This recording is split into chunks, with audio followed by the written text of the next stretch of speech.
More rats came to his aid. He had a higher percentage of total number now, but still not all of them. The wind gusted heavier this time, and a huge ball of locusts lunged another 100 yards towards him. It still wasn't enough to where he could see them individually. It looked like a giant organic dust cloud leaping across the area towards him. He'd recalled the river being there somewhere. That was the outlet to this new lake, but they must have easily hopped it. Ricky got a text in between giant leaps of the bug ball. "Good luck. Hope to see you again." He read it and wasn't quite sure what to say, so he messaged her back all he could think of. "Good lucky to you as well. Hope to see you soon." Then he pressed send, and then he reread it and realized he said some of the words wrong. It cracked him up, though, because it sort of worked anyway, and he chuckled. Seconds later, he got a winky face, which made him warm inside. The wind kicked up, and the bug ball bounded another 100 yards at him. It was much bigger this time, not only because it was closer, but because it was terrifying. The wayward locusts, which in turn started running with the herd. They would run until they found food and then stop trying to eat each other to quickly eat all the food.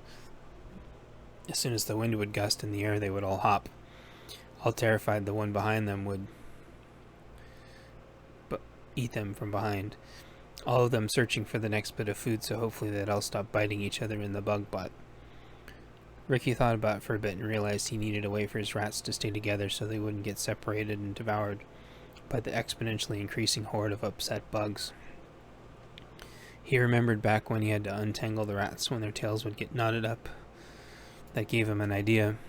Ricky tried to calculate exactly where the locusts would land and moved his little friends into position with his favorite rat song. "Rats, rats, everywhere you see." He felt some of them look his way, and then he started marching forward. "Rats, rats, everywhere you turn." Ricky felt some of the lingering on the outskirts turn his way. "Rats, rats, eating all your stuff." He felt the excitement of the rats hearing their favorite song. "Rats, rats, living in your undies." He felt the excitement and pride of the brown rat horde, and they all surged forward as a solid line.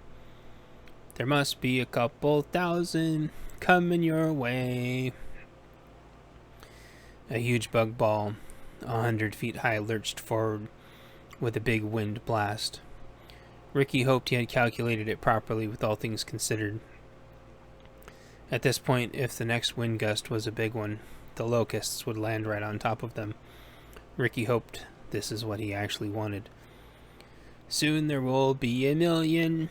How will you make us go away?" With that, Ricky told the rats to all dip and duck under each other, and within moments they were all tied up in a giant mess called Rat Kings. It freaked the rats out a little, but Ricky promised he would untie them all once it was all over.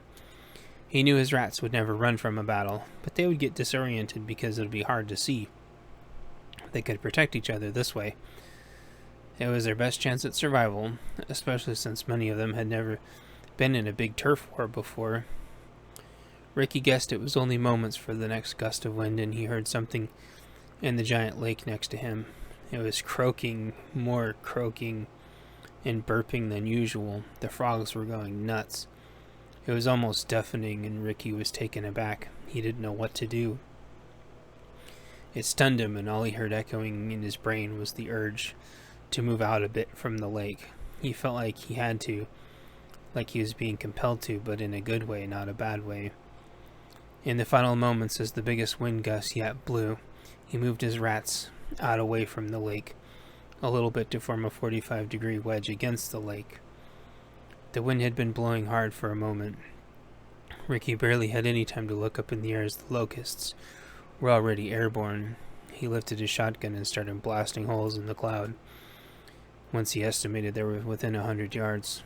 The birdshot he loaded from trading with the group nearby his base putting in good work.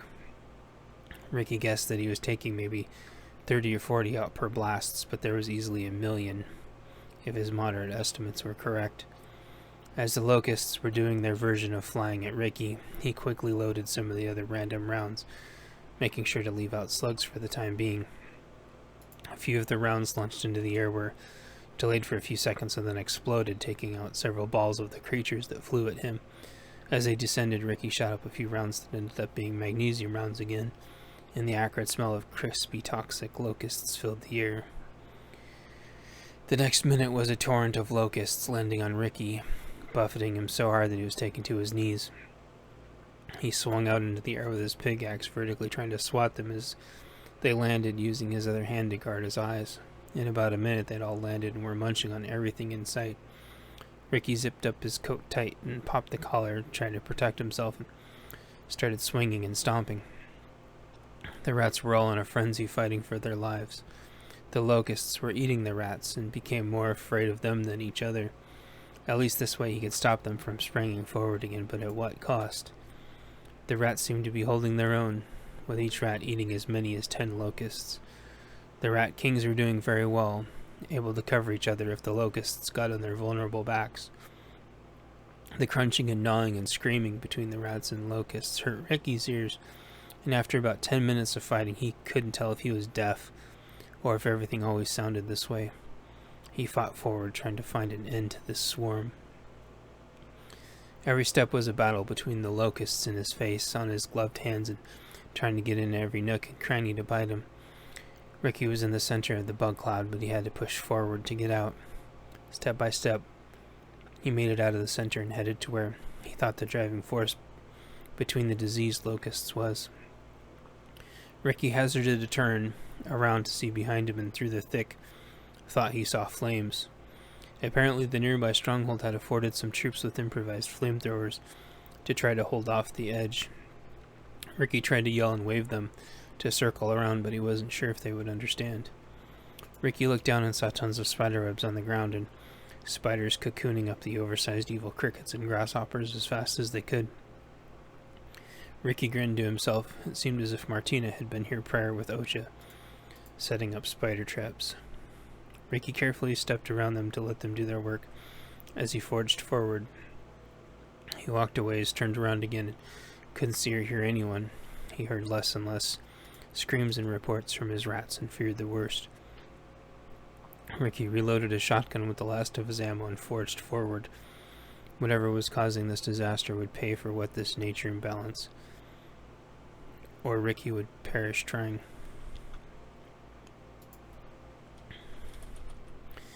Walking became easier step by step, crunch by crunch, swing by swing. There were still locusts everywhere, though, and they seemed to be ready to go at a moment's notice once the wind picked up. Ricky looked around and didn't see anyone, and decided to circle around and see if he'd missed someone on the land side, since they weren't straight back behind the insect mob. Every step he heard less and less of his rats calling out their little war cries, and it was making him lose hope. That's when he saw a man. This wasn't just any man. He had some kind of tethered red beast behind him. The flat, bloated slop would raise a hand, and the guy would echo the motion. Ricky raised a shotgun, knowing with every sense of his being that this was the issue. The red beast, then the man, raised some sort of weapon and motioned it at Ricky. Ricky's shots fell short of their target, instead slamming into insects that suddenly blocked the way. Ricky moved and fired, emptying the rest of his magazine tube. Every shot hit clumps of the giant grasshoppers that were suddenly there. Ricky looked at them up close once he spent his last round, each bug nearly the size of a mouse. Ricky couldn't really think of what to do, so he did the only thing he could think of. "Hey, jerk, what are you doing here?" The guy looked at him in slow motion like, "What did I do?" His mouth somewhat slack-jawed. Ricky yelled at him, "Not you, you weak excuse for a human. That red slobby piece of garbage behind you." As Ricky taunted him, he circled around the guy so he could size him up. The guy was weak and pathetic, but had some kind of weird gun that could control the locusts.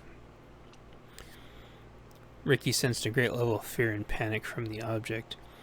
Ricky didn't know what he was going to do, but it was probably going to suck. Ricky had learned a long time ago to embrace the suck, as so many military people had as their mantra. Ricky pointed at the red monster. You aren't supposed to be here. That finally got its attention, and the guy stopped waving his electronic tool around that he had. The beast started speaking, though nothing came out of its mouth. The man echoed the mouth movements, and a deep, evil voice came out. I get that a lot. Get out of my way.